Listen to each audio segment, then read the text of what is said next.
नमस्कार. आपला 7 डेज मनी gym challenge मध्ये मी प्रीती पवार, मनी मॅनिफेस्टेशन कोच तुमचं स्वागत करते. डे 5, दिवस 5 मध्ये. सो गेल्या 5 दिवसात आपण पाहिलं, आपण आपले इमोशन्स पाहिले, ते पैशाचा अभाव असल्यामुळे आपले काय इमोशन्स आहेत, आपले बिलीफ पाहिले आणि आपले पॅटर्न्स पाहिले आपण, की काय पॅटर्न्स आहेत जे कंटिन्युअस बेसिस वरती सेम पॅटर्न रिपीट होत आले. मी तुम्हाला हे सुद्धा सांगेन की बघा किती वर्षापासून ते पॅटर्न तुमचे सेम आहेत. जर तुम्ही एखाद्या लूप मध्ये आहात की पैसा येतो, सेव्हिंग होत नाही आणि लगेच जातो, तो हा एक पॅटर्न आहे.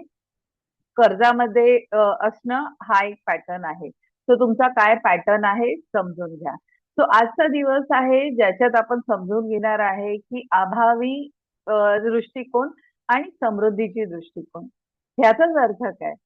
उदाहरणार्थ, दोन लोक आहेत आणि दोन एकाच गोष्टीकडे कशा पर्स्पेक्टिव्हनी, कुठल्या दृष्टिकोनाने बघतात. जर समजा एखाद्याकडे पैसा नसेल तर तो अभावी दृष्टिकोनाकडे त्याच्याकडे बघतो, की माझ्याकडे पैसा कमी आहे, ह्याच्यात मी काही करू शकत नाही, माझ्या बाबतीत नेहमी असंच होतं. ह्याचा अर्थ असतो की त्याचा अभावी माइंडसेट आहे, त्याचा दृष्टिकोन कुठेतरी अभावी आहे.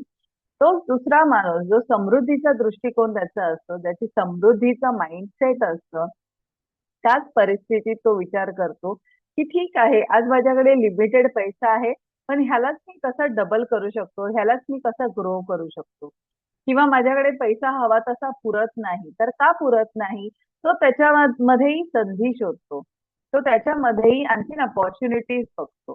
किंवा एखादा म्हणतो, की मला फॅमिलीचा सपोर्ट नाहीये, मला फ्रेंड्सचा सपोर्ट नाहीये, हवा तसा मला टेक्निकल बॅकग्राऊंड माहिती नाहीये, मला कळत नाहीये.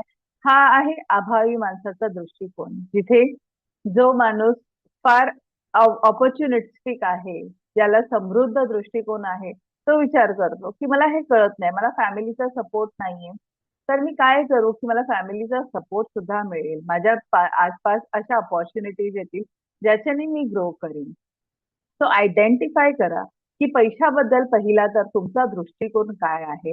अभावी आहे की समृद्धीचा आहे? आणि जर अभावाचा असेल, तर मी तुम्हाला रिक्वेस्ट करेन, की आज पुन्हा पेन आणि पेपर घ्या आणि लिहा 5 असे अभावी विचार जे तुमच्या माइंडमध्ये आहेत, की काय विचार आहेत, की ज्यामुळे माझी मनी फ्रिक्वेन्सी कुठेतरी स्टक आहे. हे तुम्हाला आज लिहायचं आहे आणि उद्या आपण काम करणार आहोत फार महत्वाच्या टेक्निक्स वरती. सो उद्या मी तुम्हाला महत्वाच्या टेक्निक्स शिकवणार आहेत. हे सगळे जे आपण इमोशन्स लिहिले, बिलीफ लिहिले, पॅटर्न्स लिहिले आणि अभावाची दृष्टिकोन लिहिलंय, त्याला उद्या आपण रिलीज करणार आहात. सो स्टे ट्यून आणि आपण उद्या भेटूया डे 6 मध्ये जिथे आपण अल्टिमेटली हे सगळे इमोशन्स रिलीज करणार आहोत.